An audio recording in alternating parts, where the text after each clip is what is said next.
រូបស្រីទៅហើយនៅលួយក្បត់ក្រោយខ្នងទាំងដឹងថាចិត្តនួនល្អទាំងអំបងដឹងចិត្តនឹងមិនព្រមគ្រប់គ្រាន់ក្រោយវិញនោះគេក៏ស្មងនឹងបងស្រឡាញ់ហ៊ានបងសងខាតើឲ្យធ្វើមិនដេចទៅជួយប្រាប់ផងជីវ៉ាឲ្យធ្វើយ៉ាងណាទើបត្រូវបើចិត្តនៅស្មងពីលពើ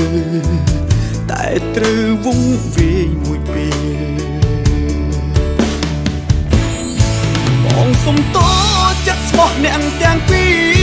រព្រោះពេលនេះស្រីត្រូវឃ្លាតឆ្ងាយពីរូបបងនេះគឺបងមិនល្អទៅធ្វើឲ្យអូនជីវិតត្រូវសូន្យព្រោះតែបងសុំតចិត្តស្មោះរបស់នាងរឿងប៉ុន្មានក៏យ៉ាងស្រីលើកលែងឲ្យបងគ្រប់យ៉ាងបងអរគុណទឹកចិត្តនួនល្អស្ម័គ្រថែបេះដូងដែលក្បត់ចិត្តអូនព្រាមុន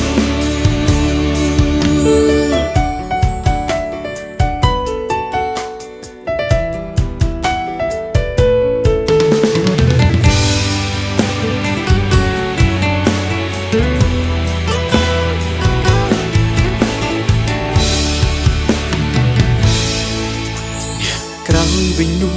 គេក៏ស្មងនឹងបងស្រឡាញ់ហ៊ានបងសងខាតើឲ្យធ្វើមិនដេចទៅជួយប្រាប់ផងជីវ៉ាឲ្យធ្វើយ៉ាងណាទើបត្រូវបើចិត្តនៅស្មងពីលពើតែត្រូវវងវាយមួយពេលបងសុំតចិត្តស្មោះអ្នកទាំងពីរព្រោះពេលនេះស្រីត្រូវឃ្លាតឆ្ងាយពីរូបបងនេះគឺបងមិនល្អទៅធ្វើឲ្យអូនជីវិតត្រូវសូន្យព្រោះតែបងសុំតចិត្តស្មោះរបស់នាងរឿងប៉ុន្មានក៏យ៉ាងស្រីលើកលែងឲ្យបងគ្រប់យ៉ាងបងអរគុណទឹកចិត្តនួនល្អស្ម័គ្រថែបេះដូងដែលក្បត់ចិត្តអូនព្រាមុនបងសុំត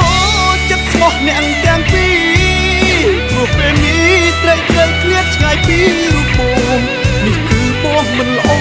ទៅធ្វើឲ្យអូនជីវិតត្រូវសូន្យព្រោះតែបងសុំតចិត្តស្មោះរបស់នា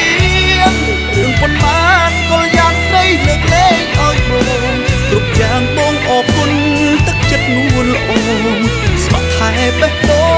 ងដែលក្បត់ចិត្តអូនព្រាមុនស្ម័គ្រថែបេះដូងដែលក្បត់ចិត្តអូនគ្រាមុន